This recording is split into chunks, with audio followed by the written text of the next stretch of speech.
Hey y'all, what's going on? This is J Marie of J Marie Booklets, and today I'm coming to talk to you about being frustrated at work as a health unit coordinator. So we all get to the point where, we like our job, but we're frustrated. It's something that has frustrated us, whether it's your boss, whether it's co-workers, whether it's the shift. It could be anything that has frustrated you.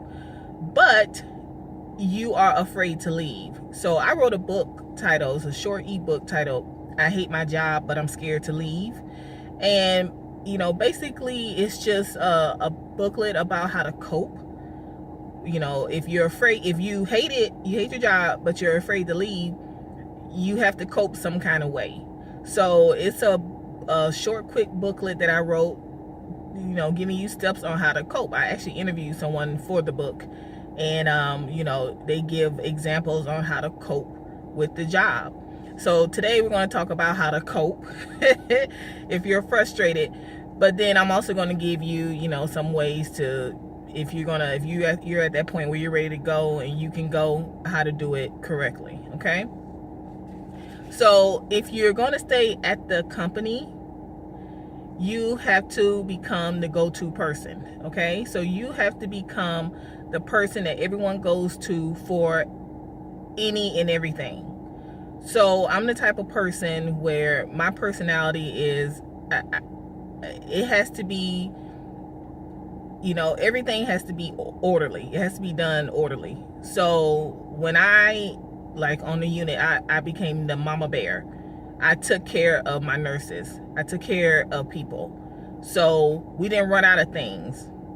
They knew that when I was working, this would be ordered. You didn't even have to ask me to call in this consult. Everything is already done because I take care of them. I'm the go-to person. And so you have to become that person. And, and then when you leave, they'll realize all the little things that you did for them. And that's why I say you got to become that go-to person, so that when you leave, they're not like, oh, good, finally they're gone, and then they just go on about their business. You need to make them regret letting you go, or letting you walk out the door. And when you become that go-to person, you become that person. You become that go-to person. And it's always the little things that you do for them that they don't really fully appreciate until you're gone. All right? So, become that go-to person. Another thing, another way to cope is to learn more, learn something else, go to school, improve your skills. So that's something I did. I'm a health unit coordinator, but if I was not a health unit coordinator, I would be executive secretary. And I could do it, but every time, I looked at the jobs, it was always the same thing. They wanted someone, Microsoft Word, I can do that. Microsoft Excel, PowerPoint, okay. I don't think I couldn't even tell you what PowerPoint looked like. And my nephew was like, oh, I can show you how to do that. And, but, I knew Microsoft Word, and I knew enough of Microsoft Excel. I didn't know the little tricks that Microsoft has, but I could do it. But that kind of pumped the brakes. I know I can do the job, but it was always that. So what did I do? I said, well, you know what? The most important thing that I'm gonna need to know how to do is Microsoft Excel, okay? Because I can do the Word, Microsoft Excel. I'm a little rusty on that.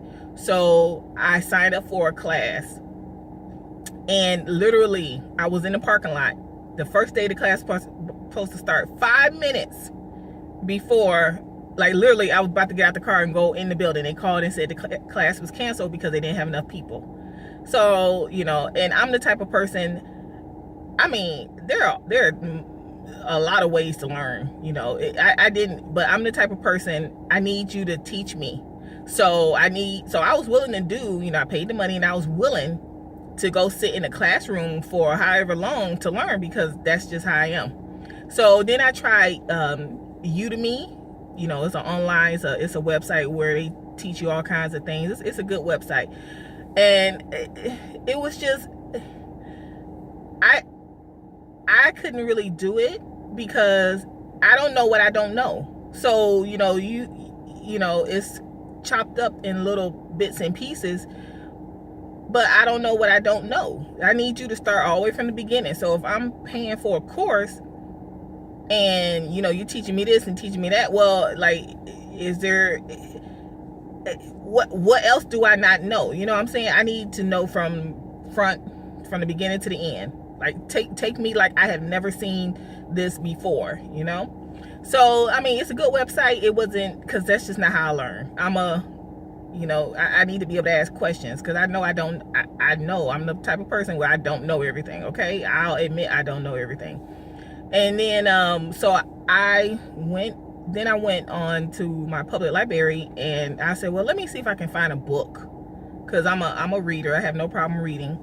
And I'm telling you, y'all, I found this book. It was the best thing ever. They were like, you're still reading that book? I'm like, yes, because it took me forever to turn a page, because I was so blown away on all the things that I did not know. Okay, like the little things. There's always little things, like all these tricks and things like that. I was like, OMG.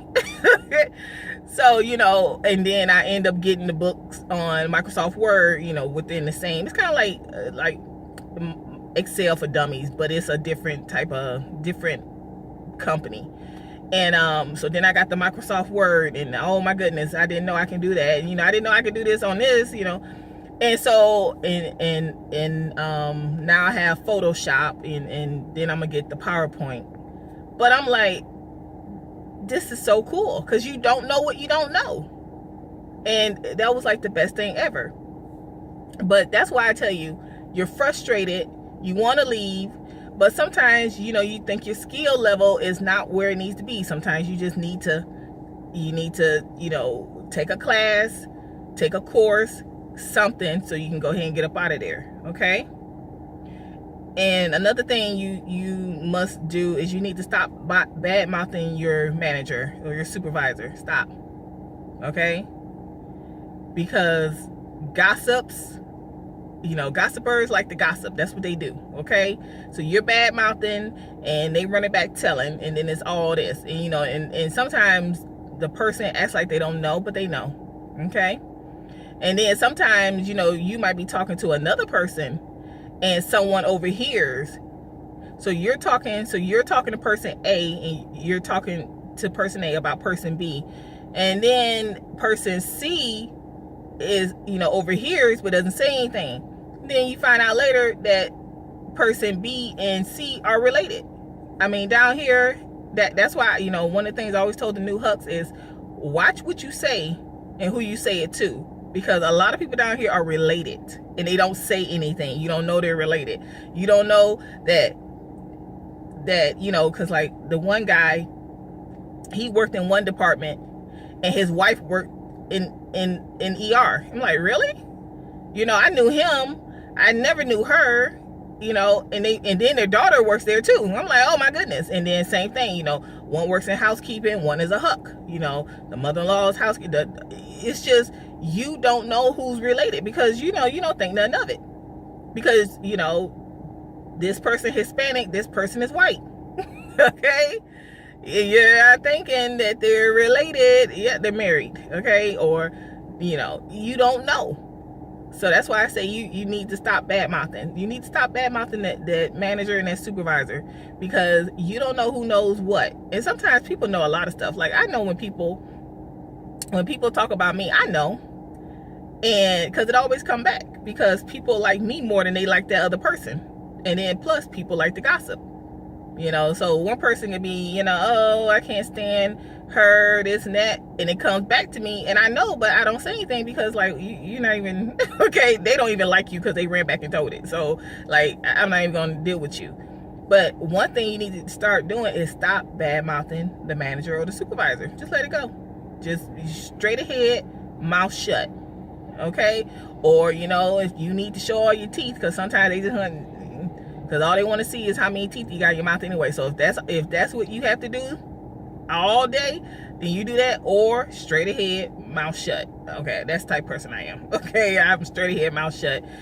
And yeah, they because they want interaction. They want a response. When you don't give them a response, they get mad.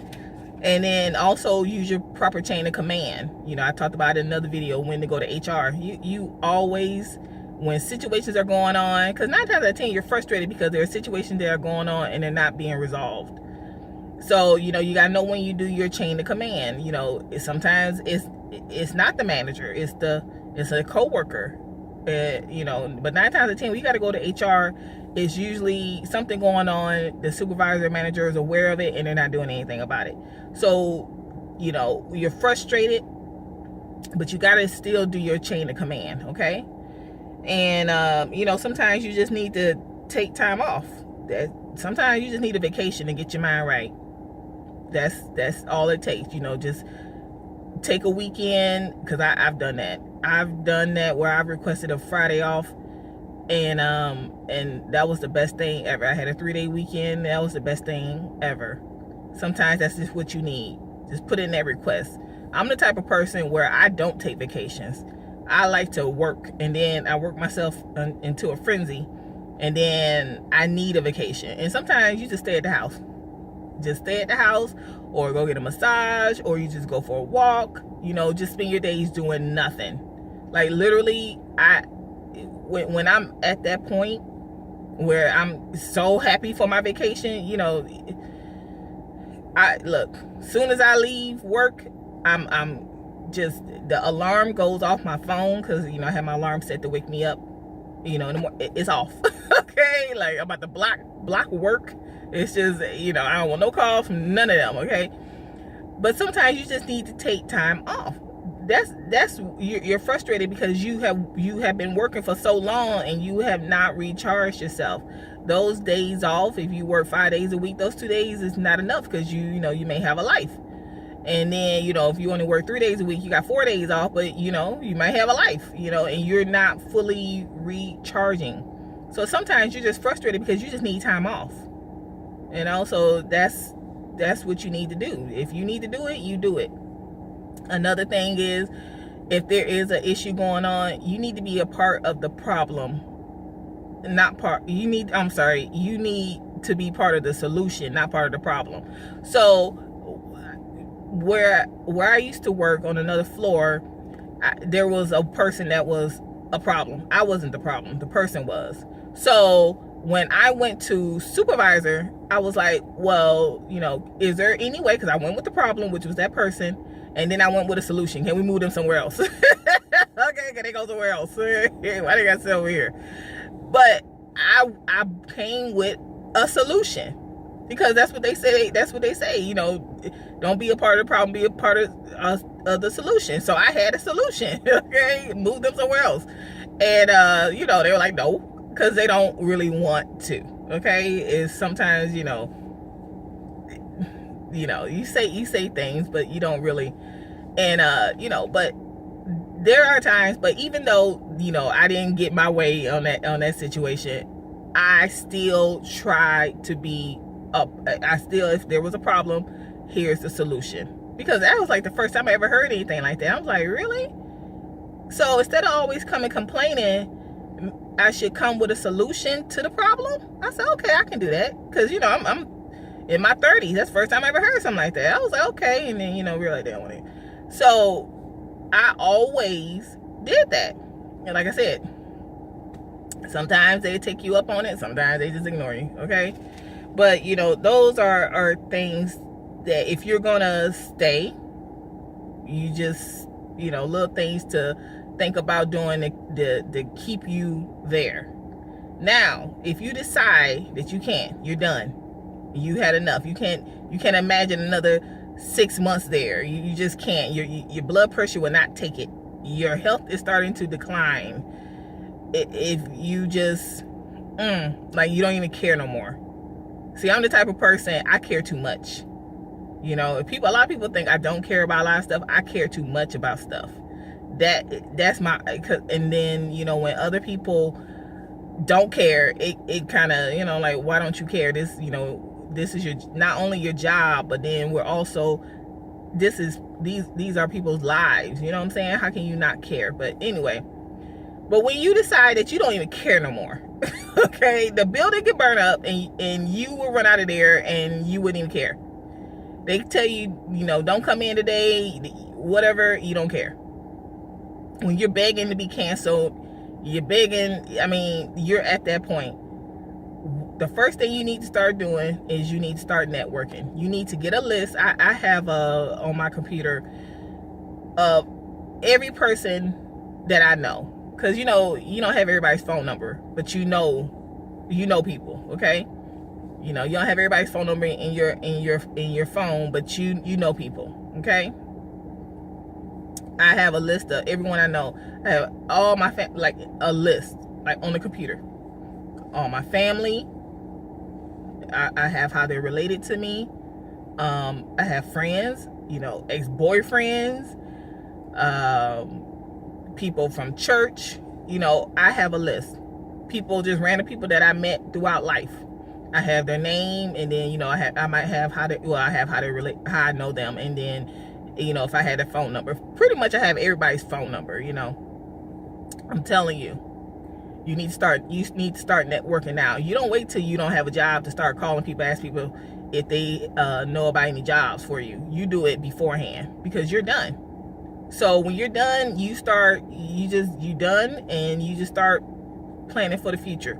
Now, I do understand that you will have people who, when you're done, you're at that point and you're telling folks that you can't imagine another 6 months here and another year, another 5 years. You will have coworkers and family and friends try to talk you out of it.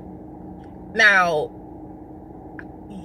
do understand where they're coming from, but also understand, because if you leave, you won't have any health insurance, and your mortgage and this and that. Look, you got to do what's best for you, but you can't do what's best for you off of the fear of other people. So let's say that person is unhappy also, but they're staying because they're trying to get their pension. They want to make sure they get their pension, okay? Or this person is unhappy just like you, but they're staying because they have worked everywhere in a 50-mile radius, and they don't want to go back to there, or they can't go back there.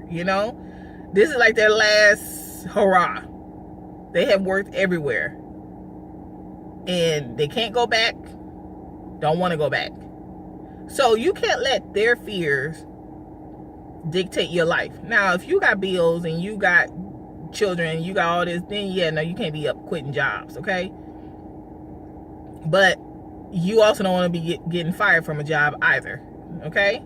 So that's why I say you need to start being proactive on what you're going to do when you're at that point where you can't do it no more. All right? Don't let their fears persuade you to stay somewhere for another 5 years. So, I was talking to someone, and they were like, sometimes you stay too long. And it's true. You stay too long.